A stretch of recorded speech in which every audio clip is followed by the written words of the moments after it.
வணக்கம் நண்பர்களே. இன்னைக்கு வீடியோல நான் என்னோட தோட்டத்தை அப்டேட்ஸ் காட்ட போறேன். ஆக்சுவலி ஃபர்ஸ்ட் நான் செடி அவரையில இருக்கிற அவரைக்காய்கள்லாம் பறிச்சுக்கிறேன்.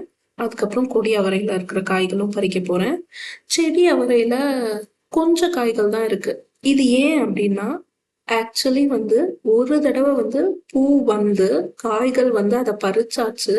அதே அந்த கொடி அந்த செடி இருக்கு இல்லையா, அதுல பூ வந்ததுலயே மறுபடியும் பூ செகண்ட் டைம் காய் வந்ததுனால அது செகண்ட் டைம் அப்படின்றதுனால கொஞ்சம் கம்மியான காய் தான் இருக்கும்.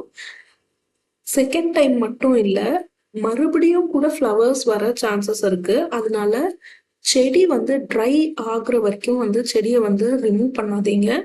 இல்ல ஃபுல்லா ட்ரை ஆக ஆரம்பிச்சிருச்சு, இல்ல பழுத்து போச்சு, எல்லோ கலரா மாறி போச்சு லீவ்ஸ் அப்படின்னா மட்டும்தான் செடி இதுக்கு மேல யூஸ் இல்லைன்னு அர்த்தம்.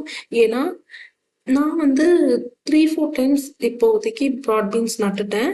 செகண்ட் டைம் ஃப்ளவர்ஸ் ஹார்வெஸ்ட் பண்ணியிருக்கேன். ஆனா இந்த வாட்டி என்னோட தோட்டத்துல 3வது தடவையும் செடியில ஃப்ளவர்ஸ் வந்திருக்கு.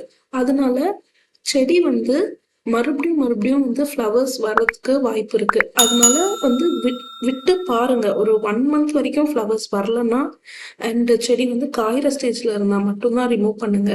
அண்ட் வெதர் கண்டிஷன்ஸ், செடிகள் வளர்றதுக்கு வெதர் கண்டிஷன்ஸும் காரணம்.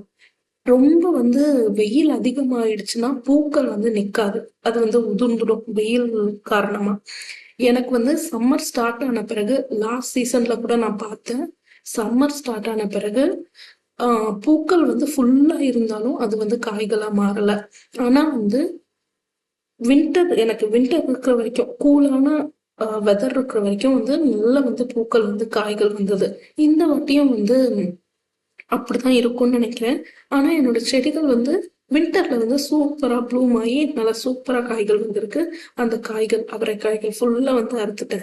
ஃபர்ஸ்ட் செடி அவரையில அறுத்தேன் அண்ட் கொடி அவரையில அறுத்தேன். என்னோட ஹார்வெஸ்ட் ஹாப்பியா இருக்கு. ஆக்சுவலி என்னோட சொரைக்காய்கள் சூப்பரா வளர்ந்தது.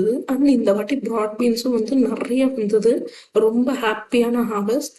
உங்களுக்கும் வாய்ப்பு இருந்தா கண்டிப்பா செடிகள் நட்டு அந்த செடிகள்ல வர பலனை அனுபவிச்சு பாருங்க. அது ரொம்ப ஹாப்பினஸ் கொடுக்கும். அண்ட் என்னுடைய சுரைக்காய் செடி கூட இப்படிதான். ஆல்ரெடி அதாவது 2 தடவை நான் 1 டைம் பிஞ்சுகள் நான் பாலினேட் பண்ணாததுனால வரவே இல்லை. அண்ட் செகண்ட் டைம் நான் அறுவடை பண்ணிட்டேன். அறுவடை பண்ணதுக்கு அப்புறம் மறுபடியும் பூக்கள் வந்தது. அதை பாலினேட் பண்ணப்போ மறுபடியும் காய் வந்தது.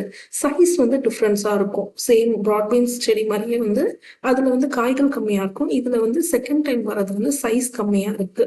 ஆனா செடி காயிற வரைக்கும் பாருங்க. Bye friends.